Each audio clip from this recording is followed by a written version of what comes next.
பாலு அவர்கள் சொல்லுவது எதுவுமே எங்களை கட்டுப்படுத்தாது. சரி, நான் கேட்குறேங்க, கட்சியை விட்டு நீக்கப்பட்டோம், ரோட்டில் ஒருத்தர் போயிட்டு இருக்கான், மனநிலை பாதிக்கப்பட்டாங்க, அவன் நான் தான் கட்சின்னா அதுக்கு நாங்கள் எப்படி பதில் சொல்ல முடியும்? இந்த கட்சிக்கு பாட்டாளி மகிழ்ச்சிக்கும் பாலுக்கும் எந்த சம்மந்தமும் இல்லை. அதை ஒரு செய்தின்னு சொல்லிட்டு பத்திரிகையாளர்களும் எங்கள்கிட்ட கேட்கும் பொழுது ரொம்ப மனசு வலிக்குது.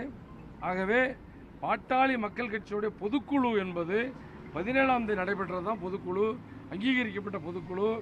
அந்த பொதுக்குழுவில் நம்முடைய இதற்கு முன்பு 3 ஆண்டுகள் தலைவராக இருந்த அண்ணன் அன்புமணியுடைய பதவிக்காலம் 28/5/2025 பதவிக்காலம் நிறைவுற்ற பிறகு 30/5/2025 அன்று இங்கே பாருங்க, ஒன்று வச்சுங்க, கட்சியினுடைய விதிப்படி பாட்டாளி மக்கள் கட்சிக்கு நிரந்தரமானவர் நிறுவனராக இருக்கிற மருத்துவர் ஐயா மட்டும்தான்.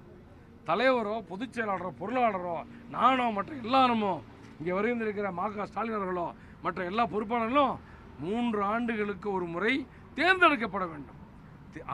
அந்த தேர்வு மருத்துவர் ஐயா அவர்களால் அங்கீகரிக்கப்பட வேண்டும். அப்படி பண்ணால் மட்டும்தான் அது எங்களுக்கு அந்த பதவி என்பது தொடருமே தவிர அதுக்கான வாய்ப்பு இல்லை.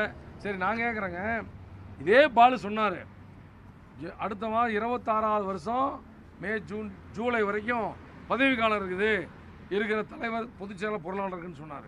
அப்புறம் ஏங்க மருத்துவர் ஐயா அவர்கள் 17ஆம் தேதி பொதுக்குழுன்னு சொல்லி 21 நாளுக்கு முன்னாடி அறிவிக்கிறார். திடீர்னு அவங்க ஒரு வாரத்துக்கு முன்னாடி பொதுக்குழு அறிவித்து அந்த பொதுக்குழுவில் இன்னும் ஒரு வருஷம் அந்த பதவி காலம் இருக்குன்னு சொல்லி ஆக்ஷன் பண்ணுறாங்க. அப்படின்னா என்ன அர்த்தம்? எப்படின்னா பதவி இல்லாத பதவி இருப்பவர்கள் அறிவிக்க கொடுக்கிறார்கள். என்னென்ன பொதுக்குழு கூட்டுறன் என்று சொல்கிறாங்க. அந்த பதவி என்பது 28ஆம் தேதி 5வது மாதம் முடிஞ்சு போச்சு. இந்த மாதம் அவங்க பொதுக்குழு கூட்டுறதுக்கான அவசியமே இல்லை. 1ஆம் தேதி அறிவிப்பு வருது, 9ஆம் தேதி பொதுக்குழு கூடுது. நீங்களே நினச்சி பாருங்கள், அது எப்படி செல்லும்?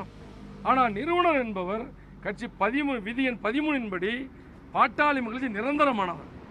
அவர் தான் மருத்துவர் ஐயா அவர்கள் தான் நிர்வாக குழுக்கு அழைப்பு விடுக்க வேண்டும், செயற்குழுக்கு அழைப்பு விடுக்க வேண்டும், பொதுக்குழுக்கு அழைப்பு விடுக்க வேண்டும்.